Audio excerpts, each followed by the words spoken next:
जय श्री कृष्ण, राधे राधे। वैशाख महात्म्य 11वां अध्याय।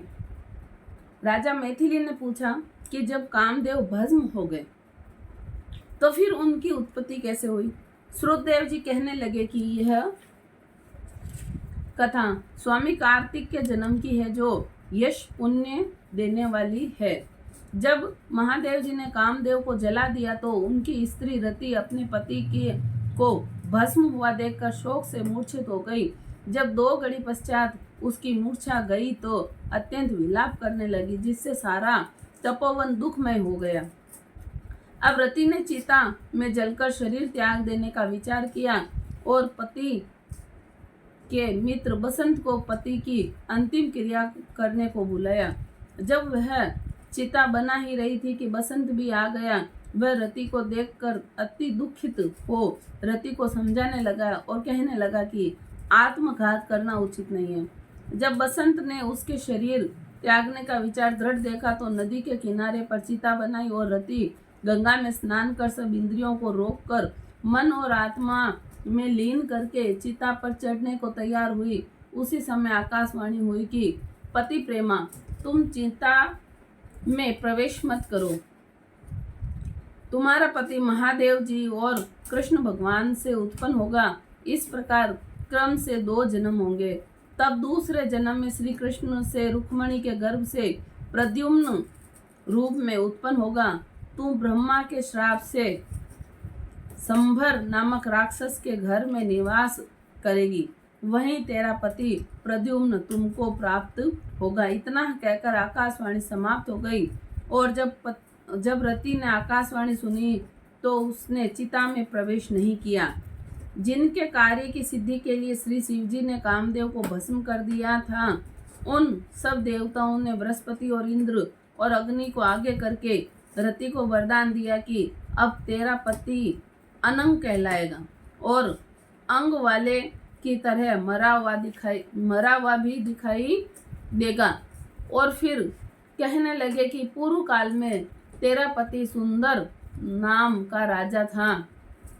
उस जन्म में भी तुम इसकी पत्नी थी, परंतु जंस्कर कारिणी होने के कारण तुम्हारी यह दशा हुई। अब वैशाख मास में मंदाकिनी नाम की नदी में स्नान करके मधुसूदन भगवान का पूजन तथा उनकी दिव्य कथा सुनने से तुम्हारा पति अवश्य तुमको मिल जाएगा।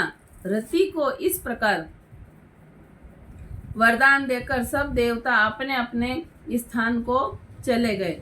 रति ने भी क्लेश से निवृत्त होकर मेष की संक्रांति में गंगा स्नान कर पवित्रता से अक्षुण्य शयन व्रत को धारण किया। इस व्रत के करने से उसी समय कामदेव दिखाई दिया।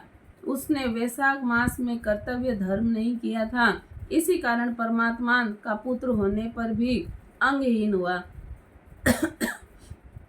श्रुतदेव जी कहने लगे कि जब महादेव पार्वती जी के सन्मुख खड़े हुए अंतर्ध्यान हो गए तो पार्वती जी खड़ी रह गई और सोचने लगी कि अब क्या किया जाए। तब उसके पिता हिमालय उन्हें अपने घर ले गए, परंतु पार्वती जी श्री शिव जी के गुणों पर इतनी मुग्ध हो गई कि उसने अपने मन में ही ठान लिया कि श्री शिव जी ही मेरे पति होंगे। और वह अपने माता पिता को समझाने पर भी कुछ विचार कर शिव जी की मूर्ति को अपने मन में धारण करके गंगा तट पर जाकर घोर तप करने लगी। भोजन आदि छोड़कर तप करते करते बड़ी बड़ी जटाएं उनके सिर पर हो गई। इस प्रकार 1000 वर्ष तक शिव जी की आराधना करती रही। एक दिन सायंकाल के समय श्री महादेव जी पार्वती जी की परीक्षा करने के लिए ब्रह्मचारी वेश धारण कर उनकी पर्णकुटी में आकर उनकी अचल भक्ति देखकर कहने लगे कि हे भद्र, जो तुम्हारे मन में है वरदान मांगो। तब पार्वती जी कहने लगी कि मैं यही वरदान चाहती हूँ कि आप मेरे पति हों।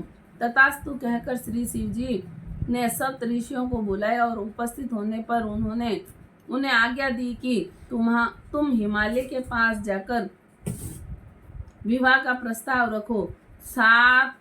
सातों ब्रह्मवादी ऋषि हिमालय के घर पहुँचे। राजा ने यथोचित पूजन आदि से सत्कार किया। ऋषियों ने कहा कि हे राजा, हिमालय तेरी कन्या पार्वती दक्ष की कन्या सती थी, जिसने अपने पिता के यज्ञ कुंड में गिरकर अपने प्राण त्याग दिए थे। इनका वाणी ग्रहण करने के योग्य सिवाय शिव के और कोई नहीं है, इसलिए तुम अपनी कन्या का विवाह श्री शिव जी के साथ कर दो।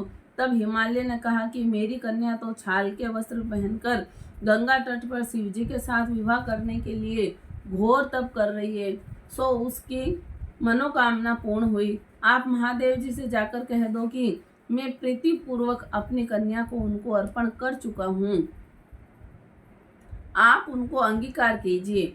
उधर सप्तऋषि ने महादेव जी के पास पहुंचे और निश्चित तिथि पर लक्ष्मी आदि सब देवियां और विष्णु आदि सब देवताओं के समक्ष विवाह हुआ। जब शिवजी पार्वती के संग नित्य रमण करते रहे परंतु गर्भ स्थिति न हुई तो देवताओं को अति चिंता हुई। तब इसके कारण सोचने लगे। फिर विचार कर अग्निदेव को बुलाया और उनको समझाया कि जिस समय महादेव जी रमण कर चुके तब तुम उनके सामने चले जाना। पार्वती तुमको देखकर लज्जा के मारे वहां से हट जाएगी और तुम शिव को अपनी बातों में लगा लेना और शिष्य समान बहुत से प्रश्नों करना तथा समय लग जाने पर पार्वती जी के गर्भ स्थिति हो जाएगी। अग्निदेव ने ऐसा ही किया और रमण के समय वहां पहुंच जाने पर पार्वती जी वस्त्रहीन होने से लज्जा के मारे रमण छोड़ एक तरफ हो गई। शिवजी महाराज को ऐसा समय में अग्निदेव का आना बहुत बुरा लगा। उन्होंने श्राप दिया कि मेरा वीर्य तुम्हारे उदर में प्रवेश करें।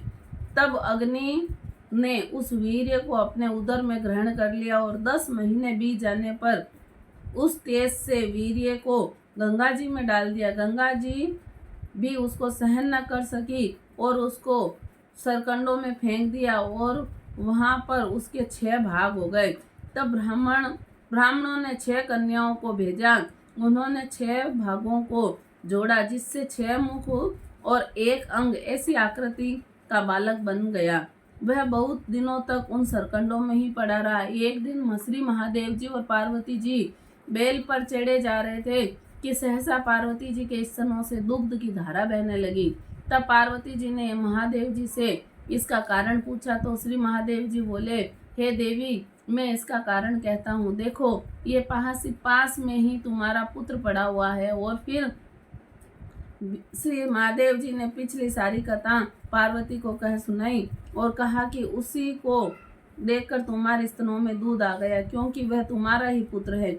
महादेव जी की यह बात सुनकर पार्वती जी ने उस बालक को उठा लिया और अपनी गोद में बिठाकर उसको अपने स्तनों का दूध पिलाने लगी।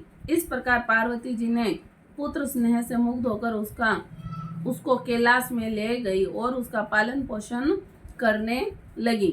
श्रुतदेव जी कहने लगे कि राजन, यह कुमार का जन्म की कथा मैंने तुमसे कही। बोले श्री कृष्णचंद्र भगवान की जय। कार्तिक जी के जन्म की कथा थी ये। श्रीमन्नारायण नारायण नारायण, लक्ष्मी नारायण नारायण नारायण, स्वामी नारायण नारायण नारायण, राधे नारायण नारायण नारायण, गोविंद नारायण नारायण नारायण, बोलो नारायण नारायण नारायण, लक्ष्मी नारायण नारायण नारायण। जय श्री कृष्ण।